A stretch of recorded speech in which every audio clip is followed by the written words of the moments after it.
This is going to be the third episode explaining why Fujimoto is one of the greatest mangaka of our generation. Not exactly. This is more of an extension of my previous video explaining how Fujimoto writes these seemingly shallow characters. I think I left out a few characters like Angel, for example, Kubini, and then uh, what's this other girl's name? Himino. They are really good examples. I only give out like three of them, like Aki and Makima, and then Quanchi. Quanchi, by the way, is going to be our topic for today's video. If you've read the manga of Chainsaw Man, you can actually tell how complex this character is because we don't really know much about the character itself, more than that he's very overpowered, basically, and that she barely ever talks. Before we talk about Quanchi, we first have to learn all about her. Who exactly is Quan Chi? I'm hoping I'm pronouncing her name right, but yeah, it's definitely Quan Chi, right? Okay, she's Chinese. That's first, just based on the name. And she's lesbian, probably poly as well, and she's strong. I think that's the only thing I know about her. Besides, of course, having partners that having multiple girlfriends. She's strong, just like Toji. If you compare Toji and Quanchi, they're not exactly that uh different, or they're not exactly far from different. I think we already know what kind of character Toji is. I think Gigi isn't exactly subtle when it comes to adapting this character. I don't know if adapting is the right word for that, but the point I'm trying to make is that both these characters are cool, stoic, and attractive characters that are often excused by fans. So yeah, we know what kind of person Toji is, but what exactly is the issue with Quanchi?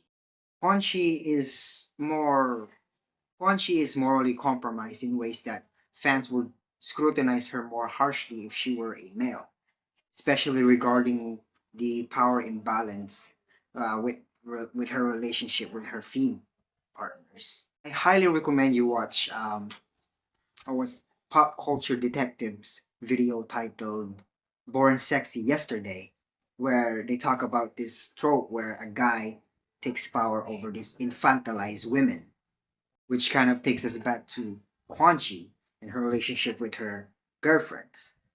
Same trope, different gender, multiple women. But why would Fujimoto twist it up a bit? Maybe he just wants to switch it up a bit, you know.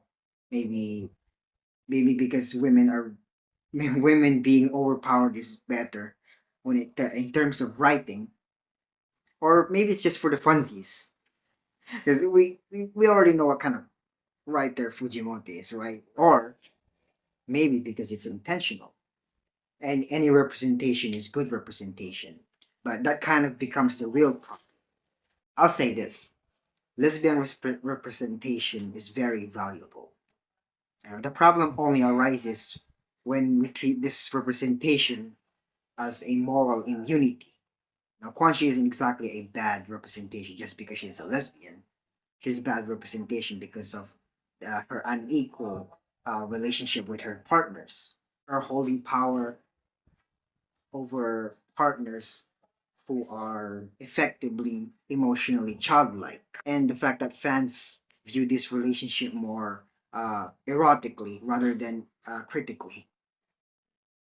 But this mediocre man trope actually speaks to Quan Chi's character as well when she tells this story about this fascination that she has with this news reporter lady, where she talks about how she had a huge crush on this girl, and then when she found out about all the secrets about her, she kind of stopped tuning in front of the TV, which a lot of fans just completely dismiss.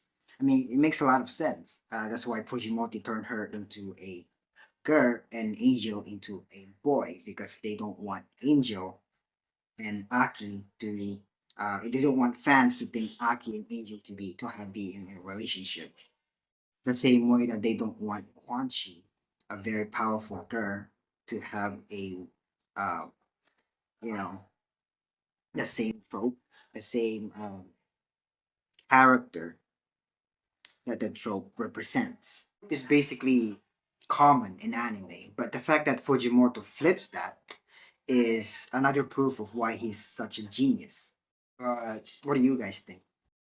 Smash the like button. I'm definitely thinking about creating another video involving this time, where regarding if she's a forgivable character, which I kind of believe so. So like, subscribe, so you don't have to miss out on that. Yeah.